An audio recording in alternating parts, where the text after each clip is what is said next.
Assalamualaikum warahmatullahi wabarakatuh. Ini keluhan rakyat kecil kande ke depan perekrutan anggota DPR kalau bisa jangan lagi diambil dari partai. Carilah yang benar-benar ahli permasalahan di lapangan. Kemudian perbaiki kurikulum tentang Pancasila, sejarah, ajarkan ke anak didik sejak dini kayak zaman Soeharto dulu. Saya ingat waktu masuk SMP, sebelum berlangsungnya belajar, diadakan dulu penataran P4. Apa itu P4? Pedoman Pengamalan dan Penghayatan Pancasila. Nah, semenjak reformasi, penataran P4 dihapus. Bidang studi diperbarui, disamarkan. Ada yang zaman dulu ada pendidikan moral Pancasila. Makanya sekarang anak didik udah krisis moral. Katanya maju jadi mana? Semenjak reformasi, menurut saya Indonesia udah krisis moral. Dimana zaman Soeharto nggak ada kedengaran anak yang bunuh orang tua. Macam di Medan ini kelas 2 SD membunuh ibu kandungnya sendiri. Di mana majunya itu? Gitu juga anggota DPR. Anggota DPR diambil dari kalangan orang-orang yang terkenal yang punya modal. Ketua partai ini merekrut orang-orang yang terkenal kayak artis, pokoknya yang tebal modal. Jadi jauh bohong itu dari rakyat untuk rakyat ke rakyat. DPR itu bukan lagi Dewan Perwakilan Rakyat, anggota parlemen. Parlemen itu berasal dari kata parle. Parle itu akan berbicara. Berbicara untuk apa? Untuk menyalurkan aspirasi rakyat. Sekarang mana? DPR itu adalah Dewan Perwakilan Partai. Makanya dia kalau bukan ahlinya menghasilkan undang-undangnya tumpang tindih. Gimana tumpang tindih? Macam undang-undang nikah. Pernikahan itu sebenarnya sudah diatur dalam agama menurut agama masing-masing, terutama agama Islam. Di sana nggak boleh lagi sebenarnya dicampuri, dimasuki undang-undang negara. Contoh, anak nikah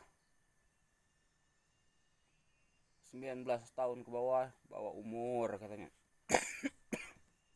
Makanya nggak dapat buku nikah. Setelah 3 tahun dia menikah, baru bisa ngurus buku nikah. Nah, di mana ya? Siapa yang direpotkan? Waktu mendaftarkan anak sekolah, repot lagi orang tuanya ngurus. Di situ ada kejanggalan. Dilihat dari kelahiran anaknya sama buku nikah, lebih tua umur anaknya daripada buku nikah. Masalah KDRT. KDRT itu kan udah cukup sebenarnya di taklik itu. Di taklik itu tertera kewajiban seorang suami dan kewajiban seorang istri. Selesai. Jangan dimasuki kekerasan rumah tangga. Makanya sekarang nggak berani keras. Sedikit salah masuk penjara, sedikit salah masuk penjara. Sebenarnya memukul untuk peringat asal sifatnya mendidik itu kenapa nggak boleh? Gimana sekarang? Dengan adanya undang-undang itu nggak berani lagi. Mukul anak bisa masuk penjara. Terlalu keras sama istri, KDRT.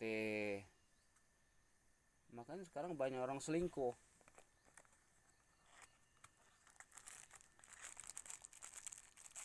Padahal akar permasalahan Indonesia ini itulah pendidikan terbelakang, mutu pendidikannya kurang, perekrutan anggota DPR atau pejabat itu diserahkan kepada bukan ahlinya.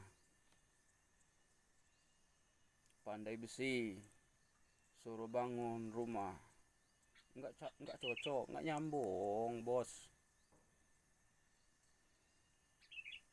Jadi omong kosong. Kalau tahun 2040 katanya Indonesia emas.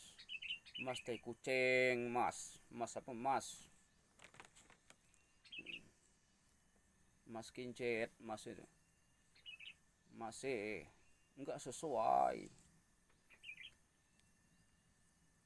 Nggak bisa dengan omong-omong, dengan slogan-slogan. Ya, selama ini rakyat udah ketipu dengan penguntingan pita,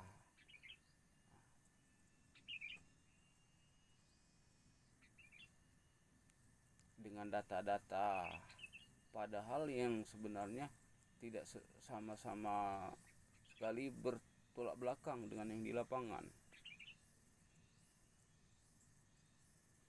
Apalagi yang masalah program, bukan saya nentang, saya memang jelasan nggak setuju sebenarnya masalah MBG.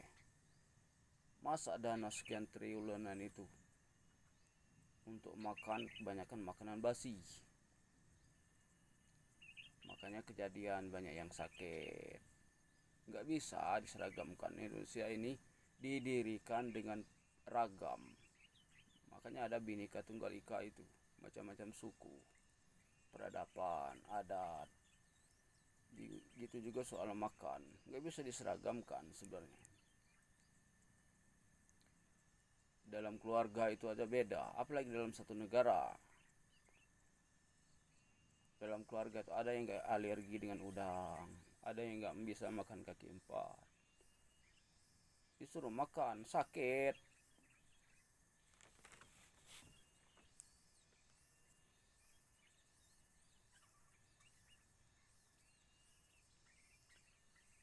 Sungguh mengkhawatirkan. Saya nggak tahu kalau anak cucu kita nanti masih ada Indonesia ini apa enggak. Jangan-jangan udah kayak Uni Soviet pecah belah.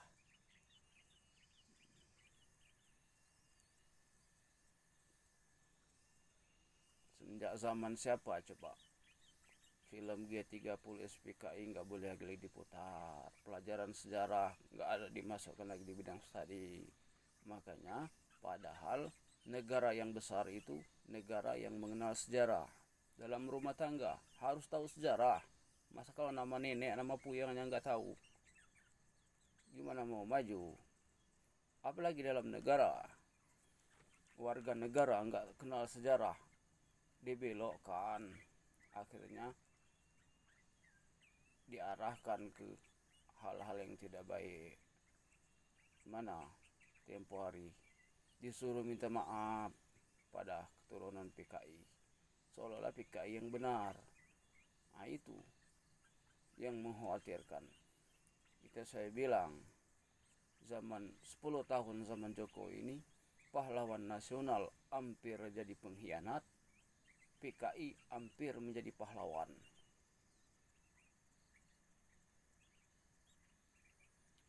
Nggak bisa dipungkiri, bukan Islam menjelek-jelekkan zaman Soekarno. Zaman Soekarno itu hampir 80% negara Indonesia ini buta huruf. Zaman Soeharto,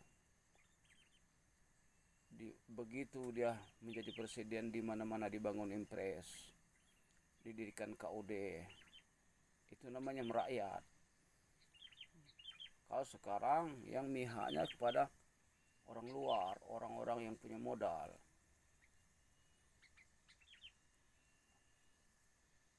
Lebih-lebih kepada orang mata sipit, orang Cina. Kalau zaman Soeharto jadi tentara, jadi polisi, nggak bisa orang Cina itu.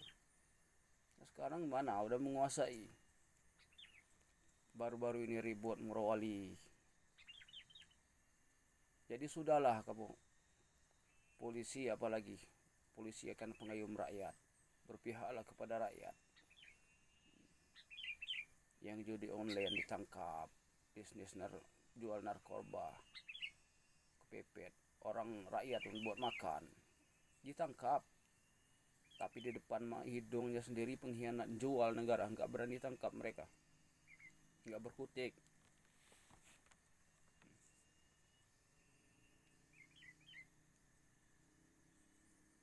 Apalagi sekarang umat Islam diadu domba, paham itu, paham ini, aliran itu, aliran ini, yang mengadu domba jangan-jangan dia luar Islam itu. Ingat sejarah, kenapa Aceh bisa dimasukin Belanda, Jogja, kan di Indonesia cuma dua negara daerah istimewa itu, Yogyakarta sama Aceh. Kenapa di mereka istimewa? Karena paling susah Belanda masuk. Di Aceh kenapa bisa masuk Belanda? Belanda mengutus orang Belanda itu belajar memperdalam ilmu agama, ilmu Al-Quran ke Arab Saudi sana. Setelah di ngelotok ngerti Al-Quran, bisa masuk, tapi dia tetap non Islam, dia mengerti pelajaran ajaran Islam. Ini sekarang yang lebih ditakutkan, agamanya bukan Islam tapi mengasal Al-Quran, dia melebihi orang-orang yang Islam. Inilah yang bisa mengadu domba, namanya musuh dalam selimut.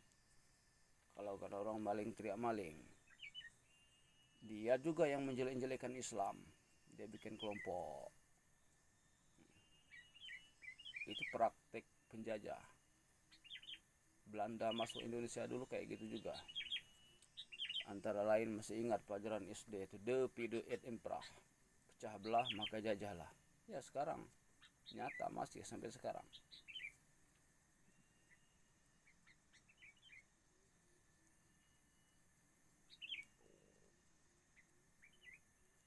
Kalau rakyat ngomong bebas sekarang, tapi nggak didengar. Pendapatan rakyat setahun itu nggak sebanding dengan pendapatan anggota DPR itu sebulan. Gimana keadilannya? Keadilan sosial bagi seluruh rakyat Indonesia mana?